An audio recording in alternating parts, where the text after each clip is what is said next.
Faleminderit. Në Islam përmendet Asia, kush është kjo? Asia të mretul Firaun, pra Asia ishte gruaja e Faraonit. Faraoni përmendet Kur'an, po përmendet edhe Asia, përmendet gruaja e Faraonit, pra përmendet e cila përmendet shpeshherë që ajo ju luste Allahut, Zotit vet, për me rujt për burrit vet që ishte një zullumçar, një katil, një dushman i vetvetes vet, por ai kishte bërë edhe masakra ndaj fëmijëve, ndaj popullatës vendore. Ishte një diktator, një udhëheq famkeq, i cili përmendet në historinë e lindjes së lashtë, por përmendet edhe në Kur'an.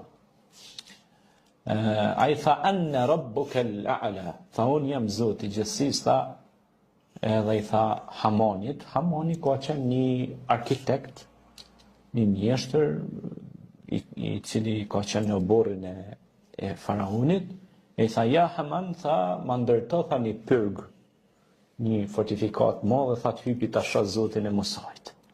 Se ishte bo aq arrogant sa mendonte si është i pathirsh. Faraoni.